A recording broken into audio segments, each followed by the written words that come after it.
So help yourself, please, because David Reese has kindly supplied that with some help from Chris Day. And so, okay, so are we all right on Zoom?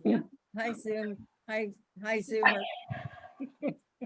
Okay, there is also a sign-in sheet in the back and a donation basket. So if you haven't signed in beforehand, would you please, before you leave, helps us keep track. And if you want notification for future Scholar Guild events, please leave your email too. So we'll put you on the list. Please silence your phones. And we have the standard announcement that the Scholars Guild is dedicated to.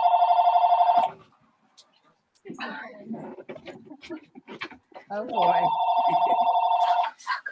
Inclusivity and justice. And we ask your comments be cognizant of racial and gender equity and be sensitive to the diverse identity of audience members here. Our speaker for next month, May 16th, is going to be Dr. Joseph Francis, who's a medical doctor, and he has served on the faculty of numerous universities, and he's going to be talking about medicinal plants, the amazing life and history of medicinal plants. And that will be May 16th. And without further ado, I'm going to introduce my former colleague and my good friend, Juliet Dee. And she is going to be talking about defamation law, non-disclosure agreements, and the Me Too movement. And I've known Juliet for a long, long time, which is dating both of us a little bit, but she's still teaching and teaching what she's going to talk about today. She is in the Department of Communications, and she has served 2 times as director of the University of Delaware's Legal Studies program. She's past editor of the Free Speech Yearbook and co-author of Mass Communication Law in a Nutshell. And we're going to get that book in the library as soon as possible for you. She's done many, many articles, but here are some of the topics. First Amendment issues in controversial art, copyright and trademark law, anonymous defamation on the internet, objectionable lyrics in rock and hip hop, Occupy Wall Street movement, hate speech, the intentional infliction of emotional distress, the right to heckle at ball games, violent images of women in advertising, cyber harassment, and bullying. And one of the things I asked Julia about just tonight was that I knew this about her, but I wanted to make sure. She sometimes does some rap in her classrooms, and she's quite well known for that. And I asked her if she'd do some for us tonight, but she usually has her lyrics with her. But she said maybe she would do a couple of lines that she has in her head. Please welcome our guest tonight, Dr. Juliet Dee.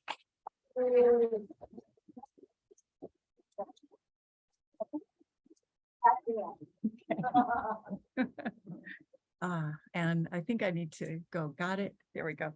So, if I use my outdoor voice, are you able to all hear me okay? Okay, great. So I've been looking at defamation law, and if we go back to, I'm going to say 7 years ago, we all learned about the Me Too movement. And so I'm going to be talking about many, many cases. I promise I won't talk more than half an hour, because then I'm going to also leave a half an hour for questions and discussion. But we are going to look at cases involving the Me Too movement, but what I saw when I looked at all these cases is that defamation law goes both ways.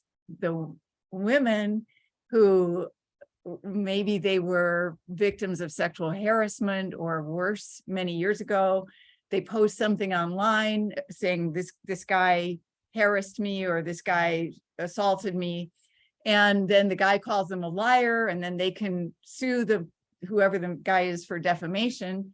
However, it really does go both ways, because if the woman didn't report it, let's say, heaven forbid, if she's a victim of rape and she doesn't report it, but she posted online many years later, then the man can sue her for defamation because she's basically calling him a rapist.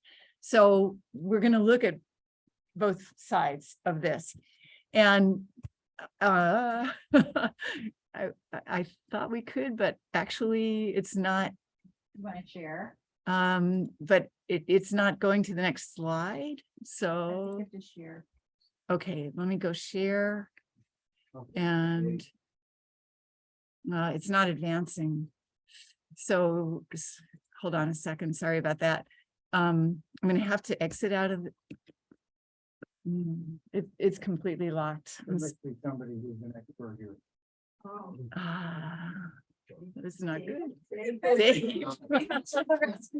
Yeah. just went through it myself, so I'm in total sympathy. I can't. It's totally frozen. You did it. Thank you. What did you do? I don't know, I just banged on an accident. There we go. Okay.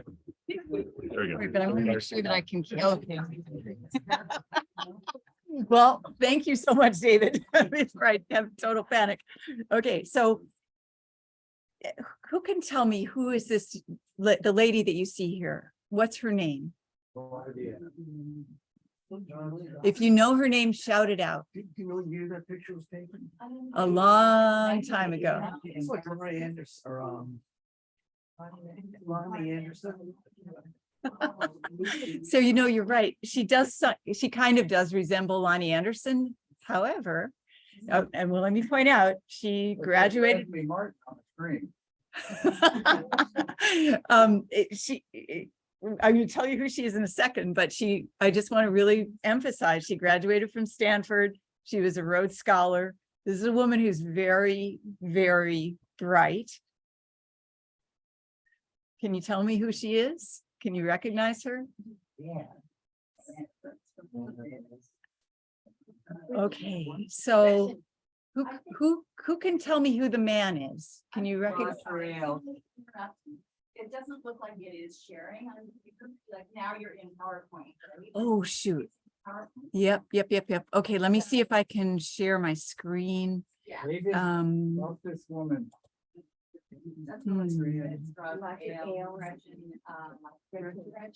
Carlson. Yes. Yeah. Okay. And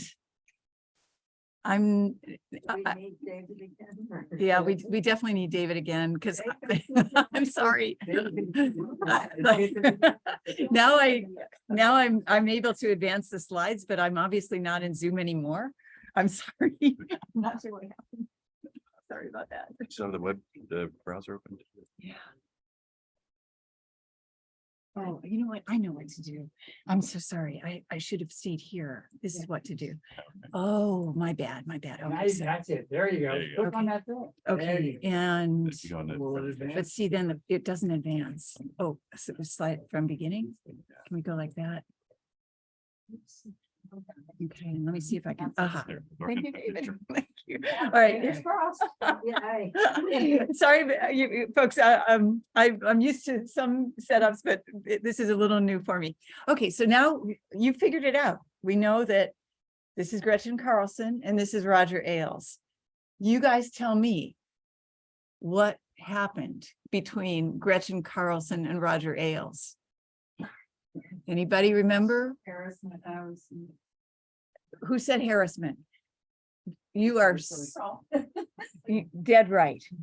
So we go back to the year 2016, and Gretchen Carlson is a Fox News host, and Roger Ailes, you know, he's like second in command under Rupert Murdoch, or I should say he's first in command. He's the guy who's in charge of everything on Fox News.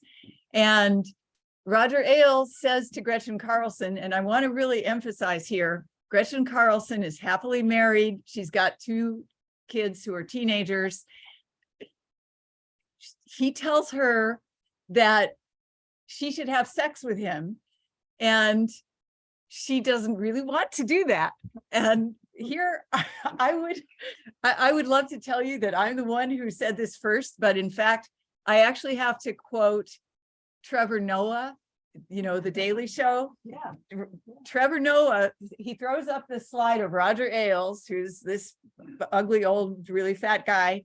And he throws up the slide of Gretchen Carlson. And then he says, ew. So he, you know, so I do have to quote Trevor Noah for that one. But yeah, you know. How about Weinstein? Right. Shout out to Trevor Noah, but remember, this is a lady who graduated from Stanford. She's a Rhodes Scholar. So when Roger Ailes tells her that she should have sex with him and she doesn't want to, she says no, and then she gets demoted. She loses her show on Fox and Fox News. And so because she's pretty smart, she's not an idiot, she gets into a conversation with him, and she has a hidden tape recorder. And so she gets him, she records him saying, well, I think you should have sex because this will make you better. It'll make me better. And now she's got it on tape. So then she can actually file a lawsuit against him for sexual harassment. And so, well, here's what happened. So Fox News said, because, you know, she caught him red-handed, she had it on tape. Fox News said they would pay her $20 million to settle her sexual harassment suit against Roger Ailes. This is in 2016. What really freaks me out is that Roger Ailes, he gets $40 million severance package. So it's, you know, life is not fair. To go make the rules. Yeah, well, he was making the rules. I'm happy to tell you he did die soon afterwards, but maybe his wife enjoyed the 40 million, I don't know. And then, you know, if we go back actually to just a year ago, Congress did pass a law. The name of the law is Ending Forced Arbitration of Sexual Assault and Sexual Harassment Act. The person who worked so hard to get this law passed was Gretchen Carlson. She worked for 6 years to get this law passed. The good thing about this is that it is retroactive, meaning it nullifies all the forced arbitration clauses. And this, it doesn't just apply to women, it applies to men as well, because there were 60 million American workers who had these forced arbitration clauses. And they're just so incredibly unfair, because a lot of times the arbitrator will make a decision in favor of the employer. So Gretchen Carlson has done some really good things. And for as long as we're on the subject of Fox News, so fast forward another 6 months after Roger Ailes gets his $40 million, April 2017, the New York Times reported that Fox News had paid $13 million to settle sexual harassment suits by 5 different women against Bill O'Reilly. And then Bill O'Reilly himself, this is not Fox News's money, this is Bill O'Reilly's own money. He had to pay $32 million to a Fox News analyst. Her name was Liz Wheel, because he raped her. And eventually, it took a long time, but eventually Fox News did fire Bill O'Reilly. Okay. However, you know, I don't know what's up with Fox News. Yeah, we can talk about Fox News for a long time, but the former Fox News associate producer Jennifer Eckhart She filed a civil suit against Ed Henry. He's the guy at the left. She basically accused Ed Henry of raping her. And so, you know, this is another issue with Fox News. But Fox News isn't the only one. If we look at NBC, they fired Matt Lauer because he raped a woman that worked with him. This also 2017. If we look at ABC, you know, we're going to go through all the networks. ABC fired the celebrity chef Mario Bartali of The Chew, fired him because of sexual harassment. If we go forward to 2018, CBS fired its CEO Les Moonves for sexual harassment. Just a few days later, they fired 60 Minutes executive producer Jeff Fager for sexual harassment. So we've got Fox News, NBC, ABC, CBS. And you guys tell me, who is this? We know who that is. Of course. And that would be the one where you would say, oh my God. Yeah, ew. Ew. So I heard everybody. You all know Harvey Weinstein, obviously. And so we know what he did. He didn't rape 80 women, but he raped some percentage of 80 women. Some women fought back and maybe managed to get away and didn't get raped, but he did rape a lot of the women. And one of the women who actually fought back successfully is Ashley Judd. She's the daughter of Naomi Judd and the sister of Winona Judd. These, of course, are the country music singers. Ashley Judd is an actress. So then we have to go back to 20 years ago. Peter Jackson, the director of the Lord of the Rings trilogy, he wanted to cast Ashley Judd in the lead role in Lord of the Rings, but Harvey Weinstein stopped him. And Harvey Weinstein totally destroyed Ashley Judd's reputation. He told Peter Jackson, oh, no, you can't hire her. She's difficult to work with. So now I guess I should explain why Harvey Weinstein said that. So we go back 20 years ago. Ashley Judd was really young. She was 20 years old. And I'm sure you know his modus operandi. Harvey Weinstein would ask women to come up to his hotel room to talk about a role in a movie. And so sure enough, Ashley Judd at age 20, she goes up to his hotel room. He basically tries to rape her. And thankfully, she's strong enough to fight him off. She gets the heck out of there. Her father has driven her to this hotel, and her father is waiting in the car, you know, down at the bottom of the hotel. And just for the fact that she escaped and she fought him off, he basically for the next 20 years tried to stop her from getting any role in any movies. So here's the problem. She didn't even know that he was saying these horrible things about her behind her back. And Peter Jackson didn't know that Harvey Weinstein was just telling a vicious lie about Ashley Judd. So Peter Jackson did not hire her to be one of the lead roles in Lord of the Rings. And so when she finds out 20 years later that Harvey Weinstein has kind of destroyed her career, she has sued Harvey Weinstein for defamation. The case hasn't been decided. It's still going through the courts in California, but that's just an example. But then we should look at what's been happening with Harvey Weinstein in the meantime. So I don't know, maybe I can move this so you can see the photo of, do you all know who the guy is in the photograph?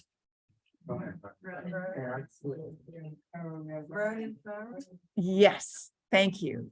So the young man, the blonde guy, his name is Ronan Farrow. So we'll just run through this. So the New York jury, as you know, they convicted Harvey Weinstein for raping a woman named Mimi Hanley, another woman named Jessica Mann, who was sentenced to 23 years in prison. As we said a minute ago, about 80 different women have come forward to accuse Harvey Weinstein of rape or attempted rape. The the First Lady of California, Jennifer Siebel Newsom, she's married, of course, to Gavin Newsom, the governor of California. She accused Harvey Weinstein of raping her many years ago.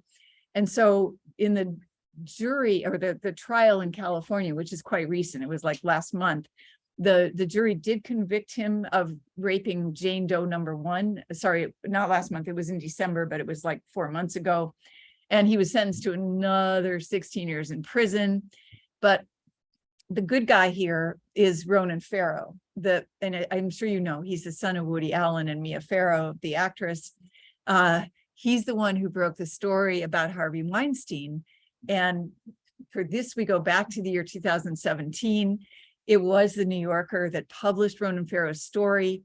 And they always give Ronan Farrow credit for kind of sparking the Me Too movement. I just want to add a little bit of a footnote here. I mean, I'm really, really happy for what Ronan Farrow did, but I would give credit to Gretchen Carlson because she was 1 year before. So, but we'll give credit to both. We'll give credit to Gretchen Carlson and Ronan Farrow for breaking the story. The obstacle or the hurdle that Ronan Farrow had to jump over is that a lot of the victims of Harvey Weinstein really wouldn't talk to him because they had signed non-disclosure agreements. So of course, what this means is that Harvey Weinstein, you know, he rapes the woman and then she objects and then he pays her a lot of money, but along with paying her a whole lot of money, she's forced to sign a non-disclosure agreement. So these women who are victims of Harvey Weinstein did not want to talk. And it took him a long time. You know, he worked on this news story for more than a year, but he was able to find some victims who are willing to be quoted by name. And I'm guessing you probably know, Ronan Farrow did win a Pulitzer Prize for exposing Harvey Weinstein.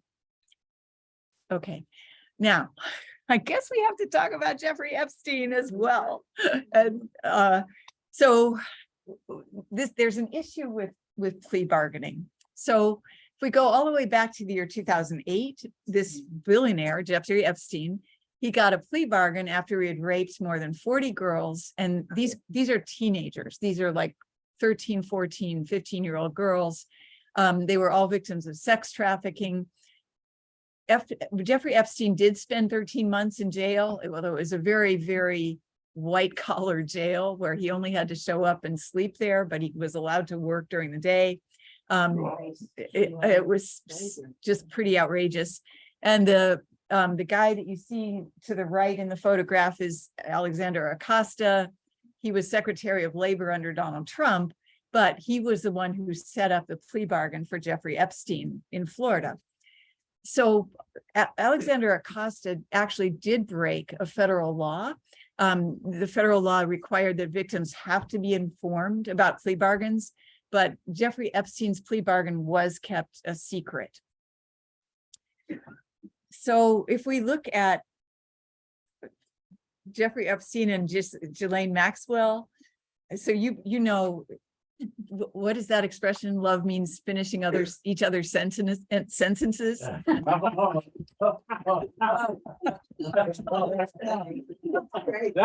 good. I have to say, that was really good. I'm glad you guys get it. Yeah, so you know, she was convicted of sex trafficking. This is about a year and a half ago, and then we have Prince Andrew and Virginia Giuffre and Ghislaine Maxwell. So what's going to happen? Are they going to extradite Prince Andrew to stand trial? I don't think so. Yeah, you're quite right. There's no way that the British are going to allow him to be extradited. So he kind of for Julian Assange, huh? And you're right. I mean, Julian Assange is still in jail in England, but even though we're trying to extradite him, we're not getting very far. So you're quite right about that. So if we can't, we meaning prosecutors in New York, if they can't get Prince Andrew to stand trial, one thing that actually did happen is that Virginia Giuffre, she was in this photograph, she's 17 years old, so she's a minor. She did sue Ghislaine Maxwell for sex trafficking her, and then when Ghislaine Maxwell called her a liar, she sued Ghislaine Maxwell for defamation, and there was an out-of-court settlement. Okay. And then I guess we also have to talk about Bill Cosby. So this is from 2015, New York Magazine. The front cover of New York Magazine, these are 35 women that Bill Cosby drugged and raped. The empty chair in the lower right-hand corner, that represents 25 more women that didn't want to be identified. So we know that Bill Cosby drugged and raped at least 60 women, and he's not in jail. Do you know why? Do you know why he's not in jail?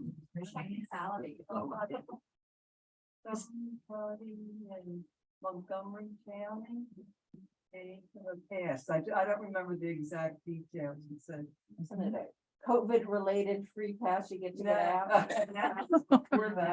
Yeah, believe it or not, it wasn't even the coronavirus. Yeah, so you know, again, I'm guessing you remember this. 2018, Bill Cosby was well, we'll get to Donald Trump in a second, but sorry.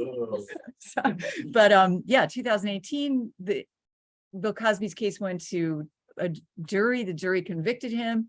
Judge sentenced him to 3 years in jail for rape. 3 years? 3 years? 3 years. And it wasn't a long sentence. Well, they were only women. Yeah, I forgot about that. Really good point. Oh, my God. Really good point. Yeah, so he got a 3-year sentence, but he was only in jail for a very, very short time because a previous district attorney, I think his last name was Castile. Oh, yeah. Does that name ring a bell? How about Okay. Castor? Castor. Maybe it was Castor. Bruce Castor. Yeah. Bruce Castor. He's from, Yes. Montgomery County. Right. He's from Abington. Thank Oh, you. Abington. Yeah, I think it was Bruce Castor. He had promised Bill Cosby that Bill Cosby would never be prosecuted for rape. And so, And for what reason? Just they were friends or something? He gave testimony and he said that the testimony would never be used in the rape trial. And then it came back with his testimony and that's why. yeah. And he wrote it down. that's, well, it was a press release. So funny that a press release should suddenly have the power of law, but so the person, of course, the only woman of these 60 women, the only woman who ever reported that Bill Cosby had drugged and raped her was Andrea Constand. She was the women's basketball coach at Temple University. And there was an agreement where Bill Cosby paid her a certain amount of money. And then after Bill Cosby paid her sort of an out-of-court settlement, then Bruce Castor, thank you. He basically said, oh, well, it's been settled. And he said he promised he would never charge Bill Cosby with rape. And as a result, because he put it in a press release, they let Bill Cosby out of jail after, I don't know, a couple of months. So life is not fair, but anyway, that's what happened. And they couldn't charge him with any other of the 50 rapes? That would be good. Oh, yeah. You know, I'm glad you mentioned that. So Bill Cosby, of course, denied everything. And what happened with, I can only say for about 14 of the 60 women, it wasn't Bill Cosby, but it was his insurance company. So he had insurance with American Insurance Group, AIG, and they ended up paying settlements to about 14 of the women that had charged, that said Bill Cosby raped her. Rape insurance. Apparently, and he didn't even have to pay it, which, it was his insurance company. It's so. That was the one that almost went belly up too, right, in 2008, Yeah, right? AIG. Yeah, they they had to be bailed out by the TARP. Oh, okay. Come on. Yeah. Great company. Well, if you're Bill Cosby, they are, huh? Yeah, they kind of got him off at least he didn't have to pay anything. So, yeah. Wasn't that agreement with the judge, between the judge and Cosby? Does that refer to that incident with Andrea Constance? That it was not broadly agreeable to, then go out and, be,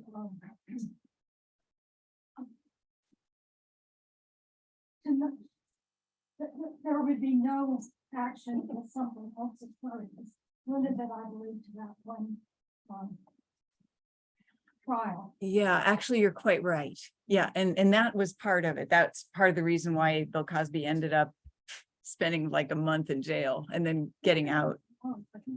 Maybe it was more than a month, but he wasn't in jail for very long. So, yeah. So again, life is not fair. And then we have Donald Trump.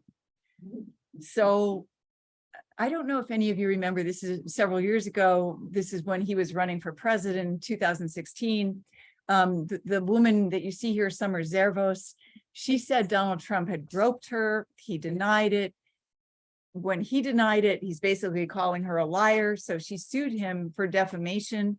There was a judge in New York, Judge Jennifer Schechter, and she did rule that Summer Zervos's case could go forward. In other words, she didn't give Donald Trump a summary judgment. It went to the U.S. Court of Appeals for the Second Circuit. Again, they said the case could proceed. However, maybe because she just ran out of money to pay lawyers, Summer Zervos eventually dropped her lawsuit against Donald Trump. One thing, I didn't say this at the beginning, but anyone who files a defamation suit, the typical defamation suit takes between 4 and 6 years to get through the courts. And whether you win or lose, whether you're the plaintiff or whether you're the defendant, you will spend about $100,000 in legal fees. And not everybody can do that. So yeah, so she eventually gave up her, she dropped her lawsuit. Can you tell me who this is? Eugene Carroll. Yeah. Yes. No. Thank you. Yeah. So you recognize Eugene Carroll, of course. And when she said that Donald Trump had raped her in the dressing room of Bergdorf Goodman in Manhattan, he, of course, said, well, I've never seen this woman. I've never heard of her, and she's not my type. Remember? Was she an actress or who was she? She was a magazine editor in Manhattan. And so, New York Magazine, she poses in the dress. This is what I was wearing 23 years ago when Donald Trump attacked me in a Bergdorf Goodman dressing room. But the really important photo here is the black and white photo. You can see Eugene Carroll, and you can see the back of Donald Trump's head in the black and white photo, because remember, he said, oh no, I don't know who she is. I've never met her. They were at a whole lot of parties and they knew each other, well enough. So of course, now she is suing him for defamation. So he immediately filed a countersuit against Eugene Carroll. He said her lawsuit is frivolous. If we go back to a year ago, March 2022, Judge Lewis Kaplan, this is in New York City, he dismissed Donald Trump's countersuit against Eugene Carroll. And then this past January, same Judge Lewis Kaplan ruled that Eugene Carroll could sue Donald Trump under New York's Adult Survivors Act. And so the case technically is supposed to go to trial a week from today. There was one limitation. She was told that she could sue for battery and defamation. She cannot sue Donald Trump for rape. So there are, again, these technicalities. Well, there must be a reason. Too many years? The statute of limitations, yeah, but but at least, at least you can keep the lawsuit. And we were talking about this earlier, when these lawsuits go to trial, the trial becomes a public forum. And I think that's probably what E. Jean Carroll actually wants. She wants it to be a public forum. Okay. So who are these people? And yes. Okay, so then we have Amber Heard and Johnny Depp. So Oh, yeah. do you remember? Yeah. So yeah, we've got Captain Jack Sparrow from Pirates of the Caribbean. So then we have this question, so I think Don Juan you DeMarco. sorry, Don Juan DeMarco. yeah, or something like that, something like that. So we have, I guess we should start at the beginning. So Amber Heard writes an article for the Washington Post, and she describes herself as a victim of domestic violence. She never actually names Johnny Depp, but they were married and then they were divorced. So she's talking about her ex-husband. And so Johnny Depp immediately sued her. The reason why he sued her is that Disney dropped him from the Pirates of the Caribbean movie franchise, and Warner Brothers immediately axed Johnny Depp from his role as Grindelwald in the third Fantastic Beasts movie. But now we have to look at two different defamation suits, because in England in 2020, Johnny Depp actually lost and Amber Heard won. So the judge in England ruled in favor of Amber Heard. The judge in England believed her story, which is that Johnny Depp that she had been a battered wife married to Johnny Depp. So the judge in England ruled for Amber Heard. However, if we go back to about a year ago, this past June, we know that Johnny Depp won in the state of Virginia. So the jury awarded $15 million to Johnny Depp. The jury also awarded $2 million to Amber Heard for a counterclaim. I guess it was not it was pretty unhappy marriage. Maybe they were both beating up each other. I'm not really sure. $17 million worth of unhappiness. Yeah. It was very, very unhappy marriage. Okay, and who's this? Yeah.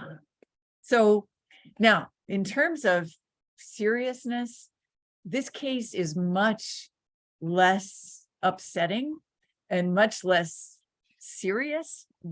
Maybe that's a good thing.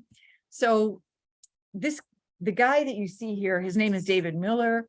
I don't know if you can tell, but he's actually groping Taylor Swift. And David Miller's girlfriend is the woman in yellow at the left. So David Miller was a disc jockey in Denver, Colorado. And so there was this meet and greet. You saw the photo a second ago. She accused him of groping her, and it's pretty obvious because there's even a photo where her facial expression completely changes when he's groping her. She told her mother, because let's face it, she was really, really young. And her mother went to the manager of the radio station, KYGO. The radio station manager immediately fired David Miller.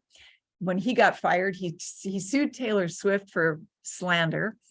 And so in 2017, there was a jury, and the jury ruled in favor of Taylor Swift. They did find David Miller guilty of groping. Strangely, the judge actually threw out David Miller's case against Taylor Swift. He had sued her for defamation, but it was more than 2 years. And so for most defamation cases, the statute of limitations is 2 years, and the statute of limitations had run out. So Taylor Swift, when she kind of countersued him, she just wanted $1 in damages. So the jury awarded her $1 because that's what she asked for. And he never paid her the dollar. Oh. Wow. Okay, now this whole next series of cases, and really I have to include this guy, David Miller. in all of these cases, this next series of cases are examples of when a woman accuses a man of either groping her or sometimes raping her, and the man immediately files a lawsuit against her for defamation. So these cases are kind of the reverse of the cases we were looking at the beginning. So the woman you see here, the blonde in the right, the photo at the right, her name is Melanie Kohler. She's an actress. She posted on Facebook that this guy, Brett Ratner, he's a Hollywood movie director. She posted that he had raped her. He immediately sued her for defamation. The case was settled out of court and no money exchanged hands. So that's, I guess you call that one a draw. The woman you see here at the right, she's a marketing strategist. Her name is Chelsea Tadros.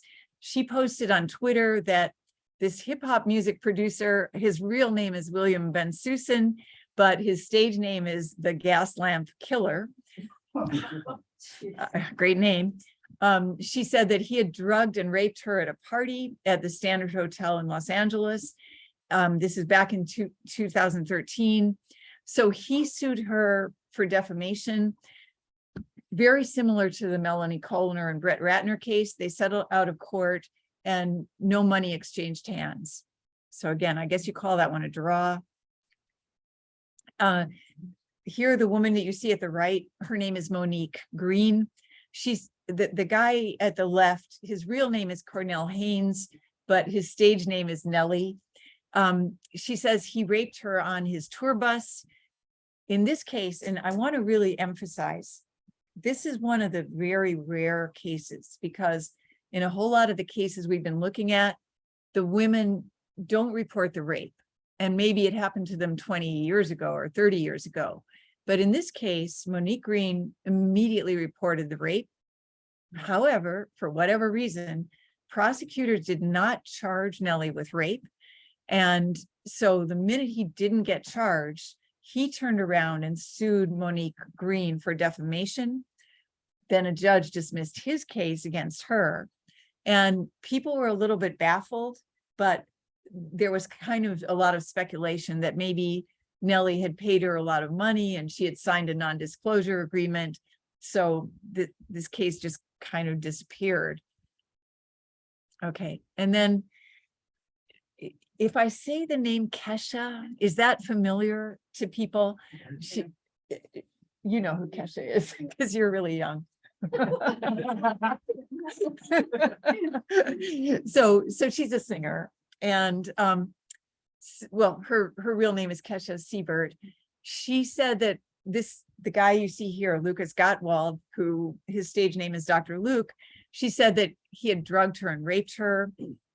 Lucas Gottwald immediately turned around and sued Kesha for defamation.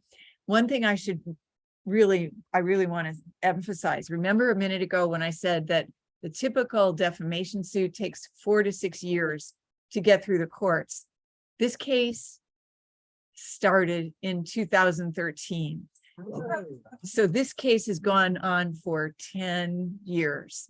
And this case is supposed to go to trial this coming July. Before you said the statute of limitation was only 2 years. So that's a great question. So if she didn't report the rape at the time, then she can't pursue that because the statute of limitations will run out. But if he calls her a liar, then she can sue him for defamation. So in other words, he says, no, I didn't rape you, you're lying. The minute a woman calls a guy a liar, he can sue her for defamation. He sued her for defamation. And it was 10 years ago, you said, that it started. Yes, it did. This case has had so many ins and outs and twists and turns. So yeah, it's true. He did sue her. Well, I'm sorry, I should correct what I said. She called him a rapist. And when he said, no, I didn't rape you, then he did sue her for defamation. So. And that was way back in 2013 or something. So it's just taken this long for it to. Yes. Whatever. To go through the courts and as I say, there have been so many twists and turns. So the statute of limitation only takes place if it's not reported right away. But she reported it in 2013, so there's no statute of limitation on that if the court case is go through. There's whatever they have to go through. Does that sound right? Yeah, I think you're right. This is one of these really confusing cases. And, you know, when I've looked at many of these cases, I guess I have to say that what I saw a pattern where if women were much younger, like the current generation, say women who are in their 20s, they were much more likely to go to the police and report the rape. Whereas if it was Bill Cosby who was drugging and raping a woman back in the 60s or 70s, they'd never reported it. So, you know, maybe I hope that there's less of a stigma now, but They're probably told, you know, we'll never get them on it, you know, right. that's the advice when we're given, right? That, you know, there's no way we're gonna prove this and, Yeah, you know. you're dead Just right. quit and get a job somewhere else. Yeah, right. Yeah. And, you know, it's so interesting to stay on Bill Cosby just for a second. Andrea Constand wasn't really the very first woman who said, hey, Bill Cosby drugged and raped me. There were a few other women, but Bill Cosby would immediately twist it and say, oh, she's just trying to extort money from me. And so these men who are so rich and powerful, anytime a woman said, hey, he raped me, the men would just say, oh, I'm a celebrity. I'm so vulnerable. These women are just trying to extort money. And so prosecutors would just drop everything. Prosecutors wouldn't touch these cases. So yeah, it is kind of disturbing. So that's actually, I think I managed to keep it to a half an hour. So now we can have questions or discussion. So Julie, Hi, how are you doing? so a couple of things. It seems like a man who's really powerful, the woman accuses him of rape, Mhm. then he can immediately say, I am powerful and rich, so this woman is threatening me, Yes. which seems a little strange. Instead of saying, here's this young unknown woman and I'm rich and powerful, so sure, why can't I rape her? Yeah. You know what I mean? So it's just like we're more worried that the rich person is going to be harmed. Yeah. Because they are more the target. The other thing I'm seeing. I think is, you're right. You know, when we're driving on the highway, we always see, you know, been in an accident, call so-and-so, right? You know, it's personal injury lawyers.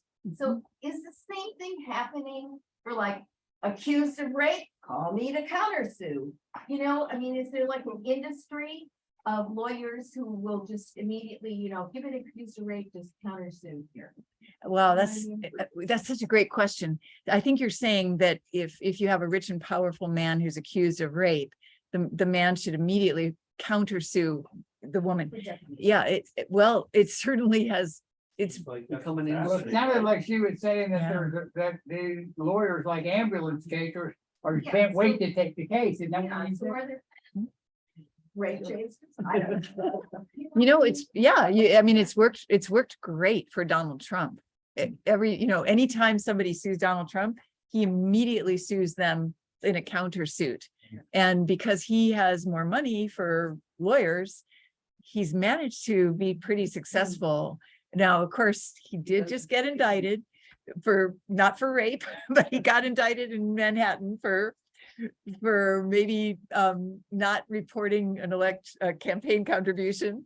So it'll be really interesting, but I think you're quite right. I think there is a pattern where these very wealthy, very powerful men, by filing a countersuit, let's face it, these women who maybe they're aspiring actresses, they don't have much money, they can't pay for lawyers, and so they're really vulnerable. Don't they have evidence? I mean, if they go and they report it, there should be evidence that's taken, Yes, you know? yeah. There's evidence and it's got DNA. But if you were him, you might not remember it fast enough to go and get that evidence. Yeah, That's that's true. a few hours. You really have to do it almost immediately, right? You know, it's so interesting that you're saying this because, well, let me go back to when we were talking about E. Jean Carroll. Mhm. So she kept the coat Oh, right. right, and she right. says that she's got Donald Trump's DNA on the coat. I mean, it's kind of disgusting. It's kind of disgusting, but if it ever did go to, you know, if the trial actually does happen, maybe, you know, remember in a defamation suit, the burden of proof is on the plaintiff. So it's E. Jean Carroll, she's gonna have to prove that her story is correct or true. And That would so- prove it, wouldn't it? If they can get a DNA sample from Donald Trump, yes. Yeah, Yeah. Are they doing anything in the legal system about NDAs? Like, it seems like they are preventing women from knowing about people that have a pattern of attacking, you know, and it seems like that should be the way it is because it's really preventing, you know, mass offenders. yes. You mean the serial rapists? Yeah. No question about it. And you know, if we go all the way back to Gretchen Carlson and this law ending forced arbitration of sexual assault and sexual harassment act. One of the things that I also saw when I was looking at these non-disclosure agreements, when a woman signs a non-disclosure agreement, she's basically waiving her First Amendment rights. You know, once you sign that agreement, you cannot speak. Or if you do, well, I'll use Donald Trump as an example, because Donald Trump had pretty much everybody under the sun sign non-disclosure agreements. And it wasn't just women, it was anybody that worked on his campaign, like anyone that was anywhere near Donald Trump, they had to sign non-disclosure agreements. And so when they did that, they were giving up their First Amendment rights to speak about anything later. But they got a lot of money and they couldn't resist the money. Or they thought that nobody believed them anyways, and they might as well take the money. Are they gonna talk? It Just. It was just for a job. Yeah. You don't get anything on the job, right? That's all it was, especially for the Trump campaign. Right. So if they wanted to be hired by the Trump campaign, they all had to sign non-disclosure agreements. So The origin of the non-disclosure agreement, when did that start? And how is it being used? And how can it possibly? It seems like it protects people that shouldn't be protected, and also Yeah. that it stops you from actually getting justice under the law. oh, I totally agree. So where did this non-disclosure agreement thing start? Who did it? You know, Where did it come from? I would Rich guess- I would lawyers, guess- I'm thinking No, I lawyers. would guess in the research departments of places like DuPont, where they don't want the scientists to give away their information, so they have to sign a non-disclosure agreement. And that may be where it started, and then it flopped over into other situations. You're dead right. And it's true, like well, for example, if a company like DuPont wants to protect its intellectual property, Mhm, mhm. then all of its scientists are going to sign non-disclosure agreements. Yeah. Or Smokeless powder. They don't want anybody to know that. how to Right, do it. right, right. Behavior become proprietary information? what a great question. That's a great question. Yeah, when, yeah, Sounds like Go it ahead. started, the non-disclosure started 1940s in the context of the. in maritime law. Yeah. Maritime law. It started, began in the 1940s in the context of maritime law. Maritime. Probably maritime, military. And naval. it actually is there. Naval's different from maritime, isn't it? It is. And the other group of people that always sign non-disclosure agreements are CIA agents. Right? Well, Yeah. What is forced arbitration? I'm not familiar with that. So as part of a non-disclosure agreement, there will be a clause in the non-disclosure agreement saying that if you want to speak, you might want to go to, let's say, a judge and get a declaratory judgment that you can speak, even if you signed a non-disclosure agreement. But usually the way these contracts are written, it's written that only an arbitrator, like an arbitration judge, will make the decision. In other words, you can't get it to a jury. And the case that is really standing out in my mind. So if I talk about Stormy Daniels, yeah. so She is. well, I guess we all know who she is, Yeah. right? Yeah. So that Stormy Daniels, and her real name is Stephanie Clifford. She went to a judge in 2018 and asked for a declaratory judgment. She wanted to get out of the non-disclosure agreement that she had signed.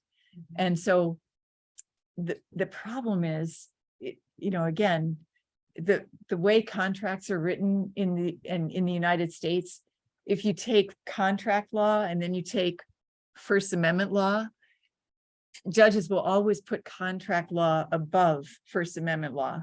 Property matters more. Businesses are richer than individuals, so yes. Sounds like Italians, whoever had the most money. Yeah. Hi, thank you. I need to speak out about a surgical sexual assault I experienced at the hands of a physician a few years ago. At the time, he'd done it to so many women that they call it the Dr. Blank special. Do you have any tips on how I can speak out about it? Like what I shouldn't say, like, can I say, like, refer to the size of the hospital, or can I say the doctor, his first initial special? Do you have any tips on how to protect myself against defamation charges while speaking the truth so that other victims can come forward? Wow, that's a really good question. And I'm so sorry that happened. Is there somebody at the hospital who is a supervisor of the doctor that you can speak to first? No, the patient and family relations is the soft arm of the legal, soft end of the legal arm. They won't do anything. My case has already been heard by the Division of Professional Regulation. It was dismissed with a letter of concern on the advice of the Deputy Attorney General, who refuses to uphold the law. Oh, wow. Wow, I'm so sorry. So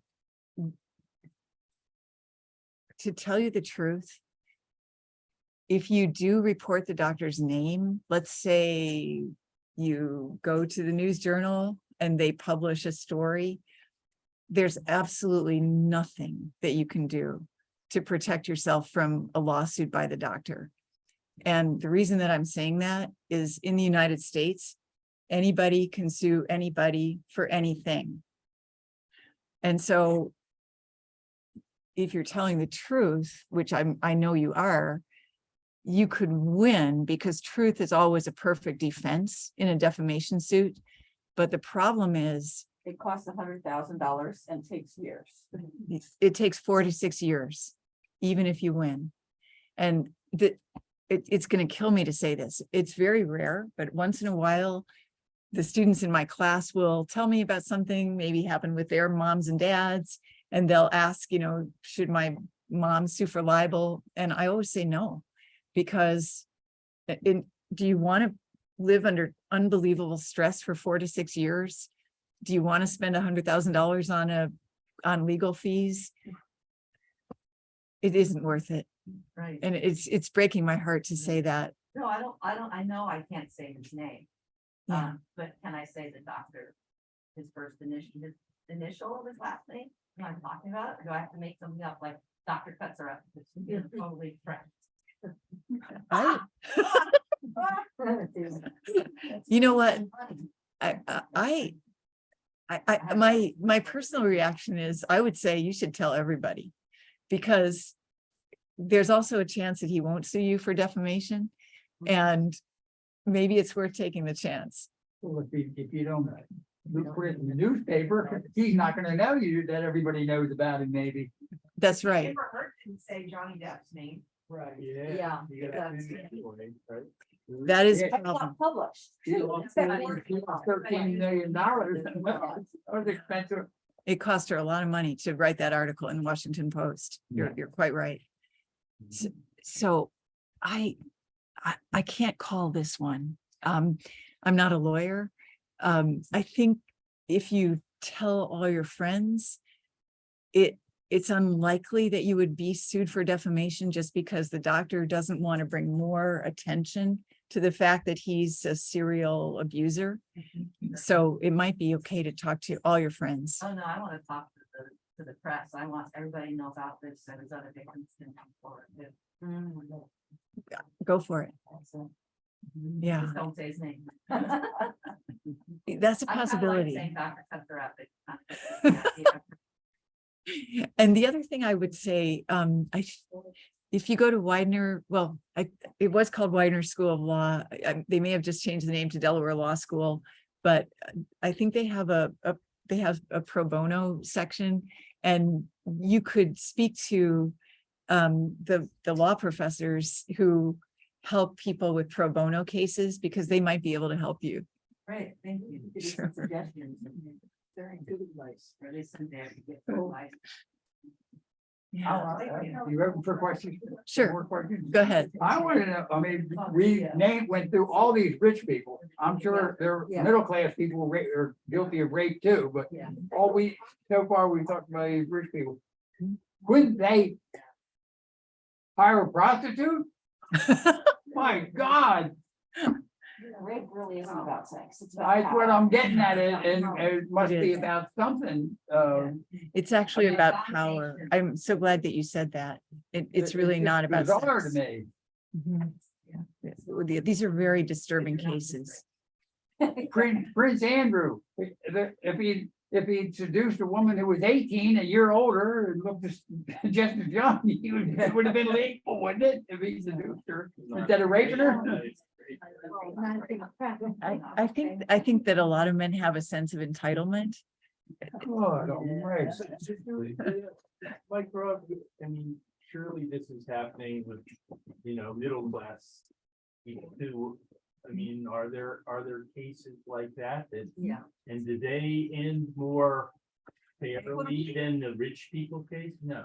Not really, Oh, no. yeah. Sadly, no.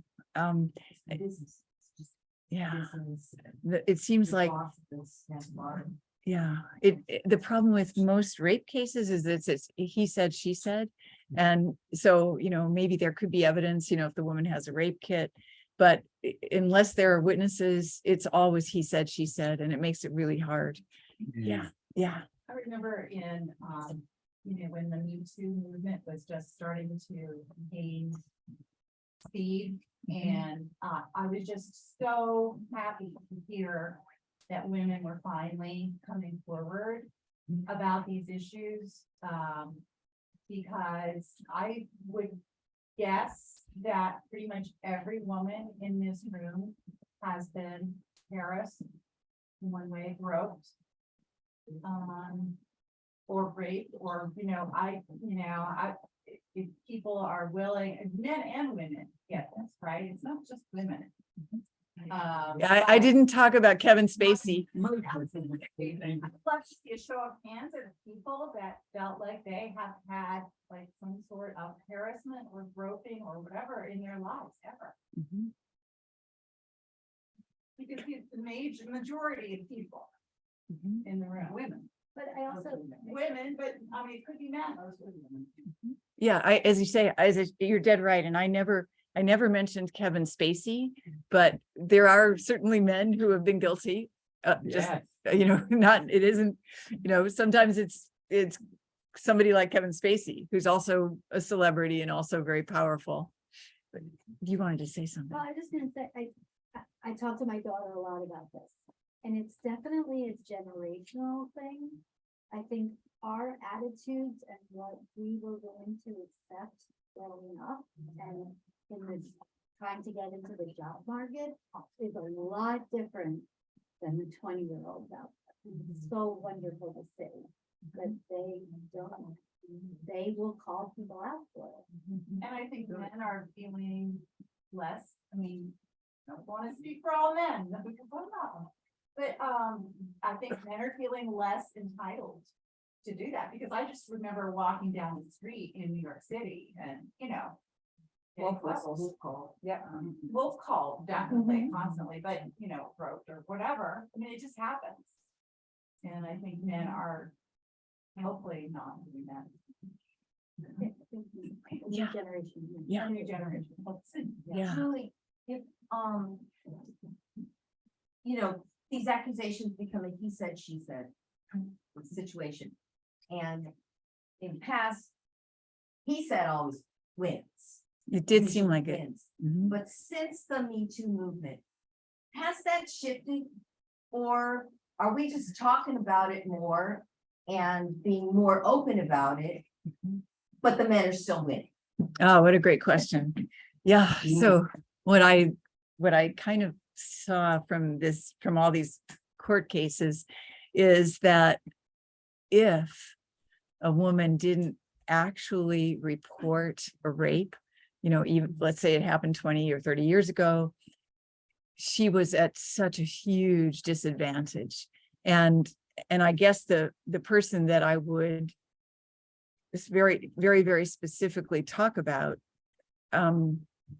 is E. Jean Carroll, because when Donald Trump raped her in the dressing room of Bergdorf Goodman, she called a girlfriend because she was so upset. And her girlfriend begged her to go to the police and report it. And she didn't. And to talk about Ronan Farrow, one of the things that he did to try to verify all the stories about Harvey Weinstein, he would speak to the women who were the victims of Harvey Weinstein, but then he would go to all their friends and family, because if women have a really traumatic experience, they will tell their friends and their family. And so that was one way that Ronan Farrow was able to verify the stories. The problem is if you don't have it reported to the police, then you're just at a huge disadvantage later. You can go ahead. So we're talking about, you know, individual cases and all that kind of stuff.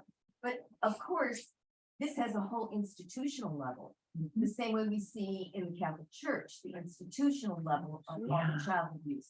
Yeah. Yet we see the institutional level of racism. Yes. We see, so here again and again, you know, we see these news agencies, we see these TV, we see the whole Hollywood thing, you know. The casting couch. You know, protecting people and enabling people. Yes. So, I mean, okay, so there you go. It's the institutional aspect of this. I think you're dead right.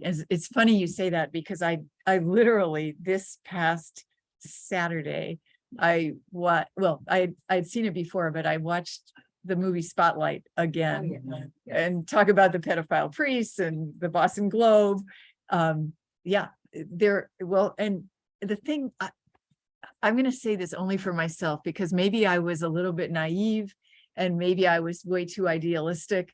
Like the whole story about Harvey Weinstein, I confess I was a little bit shocked, because being sort of really naive or really idealistic, I thought the casting couch went out with the 1950s. And I was obviously really wrong. So, you know, the casting couch is still there. And you're right, it's very, very much. With Harvey Weinstein, it better be a damn good part, huh? Well, that. But you wouldn't know. Yeah. Right. Because Of nobody course, talked he about didn't it, take so no you for an wouldn't answer. It might have been, it might have benefited Gwyneth Paltrow, but we'll never know. Yeah. I think that a lot of organizations, companies didn't even have policies in place. And I'm hoping that this at least gets a dialogue going that the companies are putting policy in place. I had a workplace thing that happened when I was 23. And it was the former plant manager who was 76. And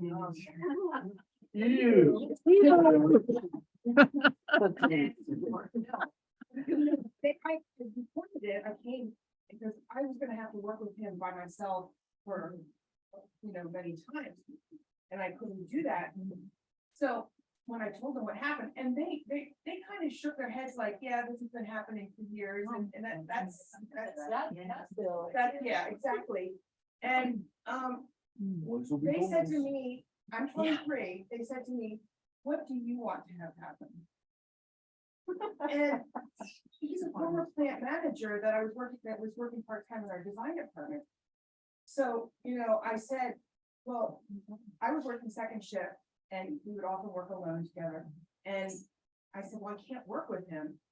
And so they were gonna put him on first shift until the women on first shift got together and went and said, we're not gonna work with him. So they didn't outright fire him. They gave him job work to do outside the company, and they would meet him on the corner. All the men in our office would go to lunch with him.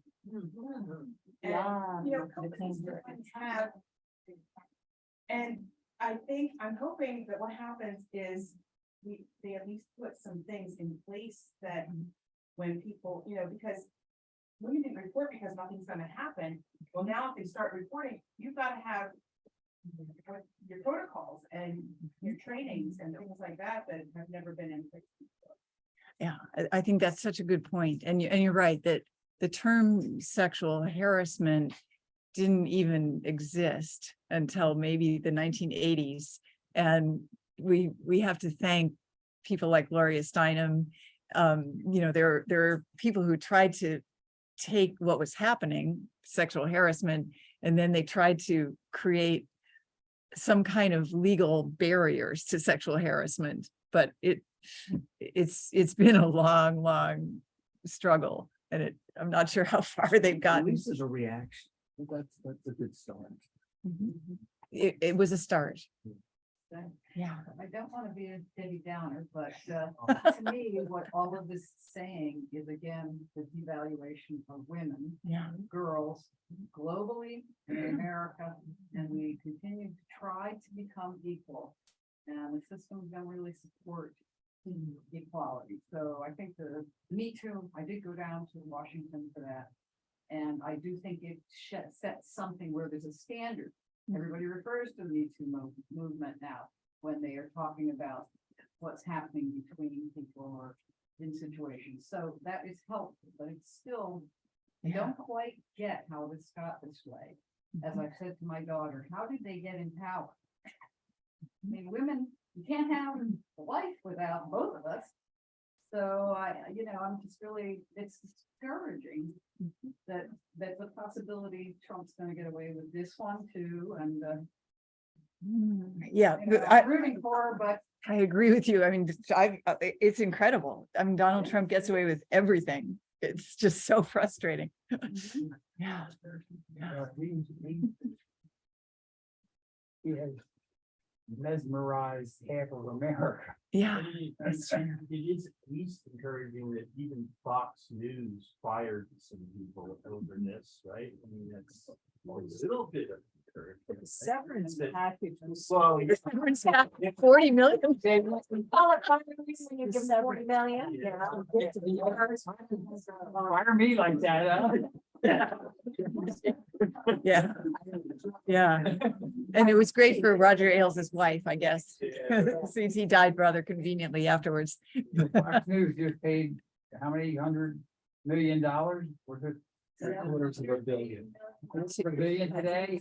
To Dominion voting machines. About a minute before they went to trial, and they were lying.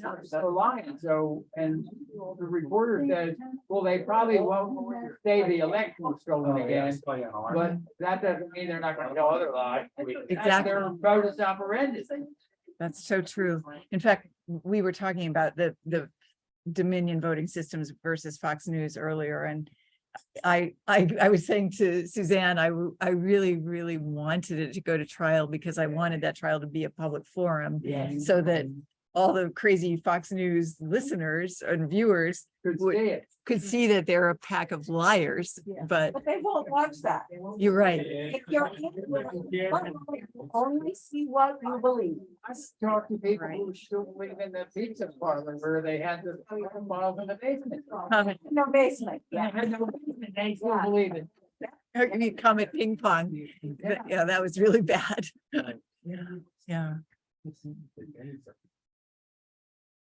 One of the things I just wanted to bring up, because a lot of money is spent and you're talking mostly about rich and powerful people. But with the internet, anytime you name and shame somebody, you're also going to get a reaction that's very strong. So another form of harassment and bullying, and not so far away from blame the victim kind of mentality that Right. we get. So So, true. you know, it's still dangerous to report people. Oh, absolutely. You can And- say something against anybody. Yeah. Yeah. Can There are- you get defamation suit? Yeah. Even over something like a social media post? Oh, yes. Really? There are many defamation suits just from social media posts. Yeah. Every time I hear one of these horrendous stories, I keep thinking, and these guys are all repeat offenders. They have a sickness, a screw loose, whatever the word is. Is there any movement to set these guys up? It'd be so easy to set them up. You know they're gonna repeat it. And then you got about 5 witnesses and people to restrain it. Entrapment, right? Entrapment. But it wouldn't be entrapment. You're not entrapping the guy. You're just there when he's about to go off to his thing again. And you grab it. I mean, I've never heard of it, but it just seems so logical. You're giving the guy an opportunity to misbehave. Yeah, that's all. You're just giving him the circumstances and you're gonna have it filmed and you're gonna have people there to beat him over the head. That's sort of what Gretchen Carlson did with Roger Ailes. There you go. So, It was more sophisticated for sure. yeah, she was, yeah. I'm just thinking, these are all cases of famous people. Mhm. And how many thousands upon thousands of cases of not famous people.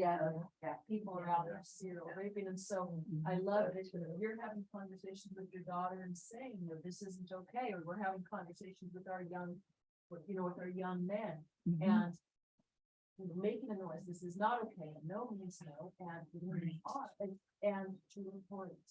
Yes. Because, you know, so many, like all of our hands that went up. Yeah. Your, the person who attacked you, whatever word you want to use, or attacker, probably is not known to anyone else, right? Right? And so I Yeah. think it's just something. It's so interesting. Yeah, you're right. And the only man that I know of, and maybe there are other men, but the one man who was accused of groping many women was Arnold Schwarzenegger. And this is before he ran for governor of California. And he immediately admitted it and he immediately apologized. He basically said, I'm from Austria. I didn't know better. But he And apologized. then he said, I'll be back. Maybe so. Yeah, but most men don't apologize. Most men just deny. Juliet, are you gonna rap for us? Before 9 o'clock? Sure. Oh, this was great. So So much. I actually have one more thing I want to say, Okay, but please. and then Then you do your rap. I probably need to stand up to do the rap. Okay. I hope that's all right. Listen, But before I do, I can only remember about 2 lines, but I just want to say one thing. So tonight is April 18. If you can all, if I'm going to ask everybody in the room to put your minds forward to 1 week from tonight, which is April 25. And I want to tell all of you that on April 25, 1990, I called Suzanne Oh. at 7 o'clock in the morning. And I said, Suzanne, I know it's 7 a.m., but I've just gone into labor. And I asked Suzanne to cover my class. I was teaching 370 students, and I was pregnant with twins, boy and girl twins, and they are, this coming Tuesday, they will be 33. And you will have the most special place in my heart for my entire life, because Suzanne showed up at, like, she had maybe an hour or two warning. The class was at 9:30, so you showed up and you taught my students for an hour and 15 minutes, 370 students, and I'm so grateful.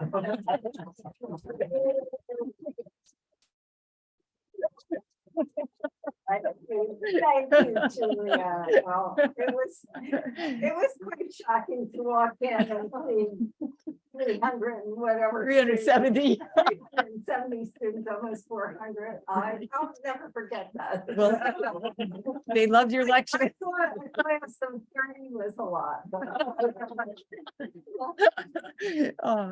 Okay, so you asked me, so it's funny, just totally by chance, I have to do standing up.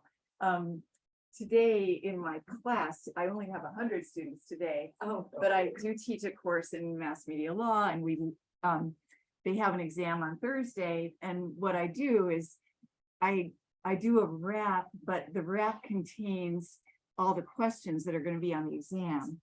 And so we, strangely, on Thursday, my class actually is going to have some test questions on defamation. And one of the things that I told my class before I did the rap, there is a First Amendment protection for opinion. So what I had to explain to the class is that an opinion is something that cannot be proven true or false. So for example, if you call somebody a fool, they can't sue you for defamation. If you call a woman a witch with a capital B, it might be your opinion, so she can't sue you for defamation. So see if I can remember a couple lines. Oh my gosh. So yeah, I think basically what I said to the class, thou shalt not bear false witness, like it says in the Bible. If the press would follow this, they'd avoid those suits for libel. It won't make you no friends, and it sure won't make you rich, but there ain't no one can sue you if you call a girl a bitch.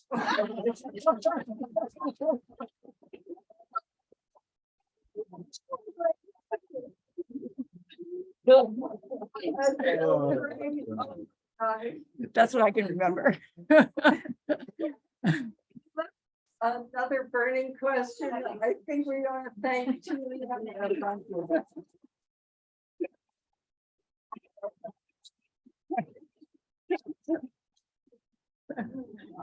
It's been really fun. So I'll shut it down. Thank you.